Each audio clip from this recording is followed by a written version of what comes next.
જય માતા ખેડૂત મિત્રો, આજે તારીખ 14 નવેમ્બર 2024 ની આજની સવારની હવામાન અપડેટની અંદર માહિતી મેળવીએ તો ગુજરાતની અંદર દિવસ દરમિયાન અને રાત્રિનું તાપમાન કેવું જોવા મળશે, વેસ્ટર્ન ડિસ્ટર્બન્સ મજબૂત ક્યારે આવશે, ઠંડીમાં થશે વધારો, કડકડતી ઠંડી આવી રહી છે તેની સંપૂર્ણ માહિતી મેળવીશું। ચેનલમાં નવા હોય તો ચેનલને સબસ્ક્રાઇબ કરીને વિડીયોને લાઇક આપીને શેર કરી દેજો। ખેડૂત મિત્રો, ખાસ કરીને ગુજરાતની અંદર આગામી 7 દિવસ દરમિયાન હવામાન સાવ સૂકું જોવા મળશે। એની સાથે મિત્રો ગઈકાલના રોજથી ઠંડીમાં ધીરે ધીરે વધારો થતો જોવા મળી રહ્યો છે। કારણ એ છે કે ખાસ કરીને ઉત્તર ભારતના જમ્મુ કાશ્મીર સહિતના વિસ્તારની અંદર હળવીથી લઈને મધ્યમ હિમવર્ષા જોવા મળી છે, જેના કારણે ત્યાંના ઠંડા પવન ગુજરાત સુધી પહોંચ્યા છે। જેના કારણે ઉત્તરના ભાગો હોય કે પછી કચ્છના ભાગો હોય ત્યાં હળવીથી લઈને મધ્યમ ઠંડીની શરૂઆત થઈ ચૂકી છે અને તાપમાન ધીરે ધીરે 20 ડિગ્રી કરતાં પણ નીચું જોવા મળી રહ્યું છે। આગામી દિવસની વાત કરીએ તો હજુ હવે ધીરે ધીરે ઠંડીમાં વધારો થતો જોવા મળશે। આગામી 17થી લઈને 22 તારીખમાં પણ એક વેસ્ટર્ન ડિસ્ટર્બન્સ આવવાનું છે, જેની અસરના ભાગરૂપે ગુજરાતમાં હજુ ઠંડીમાં વધારો થવાની સંભાવના દેખાઈ રહી છે। આ સાથે જ વાત કરીએ તો 22 નવેમ્બર બાદથી પણ એક વેસ્ટર્ન ડિસ્ટર્બન્સ આવી રહ્યું છે, જેના કારણે પહાડી પ્રદેશ ઉત્તરના ખાસ કરીને જમ્મુ કાશ્મીર લેહ લદ્દાખના વિસ્તારની અંદર ભારે હિમવર્ષા થશે। તો ગુજરાતની અંદર નવેમ્બરના છેલ્લા અઠવાડિયા દરમિયાન કડકડતી ઠંડી પણ જોવા મળી શકે છે। હવે ગુજરાતના ખેડૂતોને ગરમીમાંથી રાહત મળશે, સાથે જ હવે શિયાળાની અનુભૂતિ જોવા મળે તેવું અનુમાન દેખાઈ રહ્યું છે। તાપમાનની વાત કરીએ તો દિવસ અને રાત્રિના તો મિત્રો તાપમાનમાં ખાસ કરીને બપોર દરમિયાન તાપમાનમાં કોઈ ખાસ ફેરફાર નહીં જોવા મળે, પરંતુ 35 ડિગ્રી આસપાસ તાપમાન જોવા મળશે।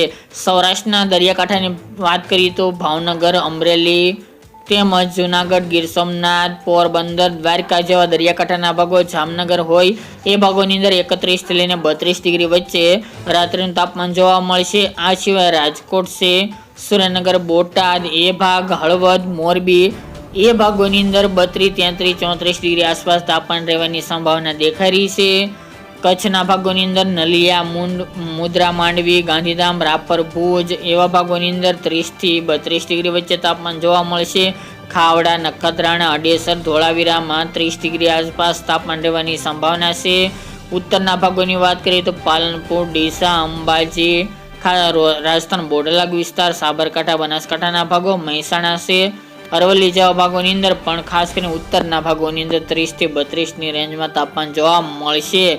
આ બપોર દરમિયાનનું મહત્તમ તાપમાન છે મિત્રો મધ્ય પૂર્વમાં અમદાવાદ, ખેડા, ગાંધીનગર, આણંદ, નડિયાદ, બોરસદ, તારાપુર, વડોદરા, દાહોદ, ગોધરા એ ભાગોની અંદર 33, 34 ડિગ્રી આસપાસ તાપમાન રહેવાની સંભાવના બપોર દરમિયાન જોવા મળશે। દક્ષિણની અંદર સુરત, વલસાડ, નવસારી, તાપી, ડાંગ, ભરૂચ, અંકલેશ્વરમાં 33 ડિગ્રી આસપાસ તાપમાન જોવા મળશે, 30 થી લઈને તેવી શક્યતાઓ દેખાઈ રહી છે મિત્રો। તો મિત્રો આવી રીતે હવે તાપમાનમાં 1 થી લઈને 2 ડિગ્રીનો ઘટાડો આગામી દિવસની અંદર જોવા મળશે, પરંતુ કોઈ મોટો ફેરફાર 22 તારીખ સુધી નહીં જોવા મળે।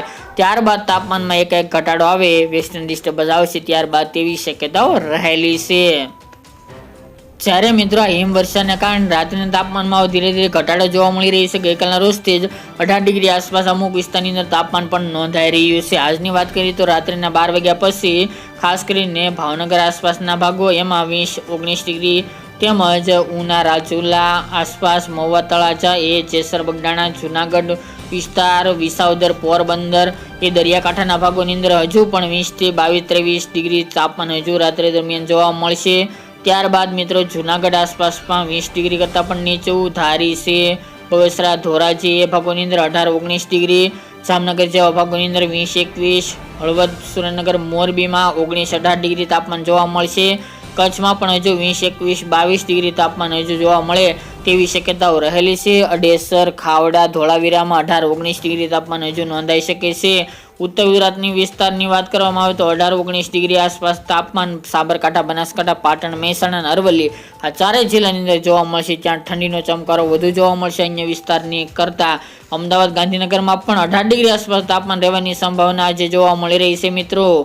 દક્ષિણ ગુજરાતની સાથે મધ્ય પૂર્વના ભાગોની અંદર પણ 18-19 ડિગ્રી તાપમાન જોવા મળે। દાહોદ, ગોધરા, મહીસાગર એ ભાગોની અંદર 18-17 ડિગ્રી સેલ્સિયસ સુધી આજે જવાની સંભાવના દેખાઈ રહી છે।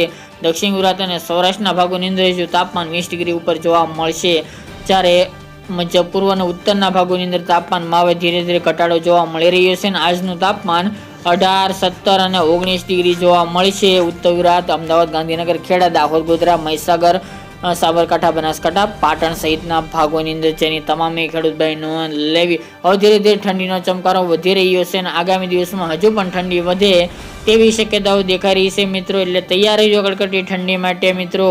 તો મિત્રો આ અત્યારની વહેલી સવારની અપડેટ ફરી એક નવા વિડીયો સાથે મળીશું.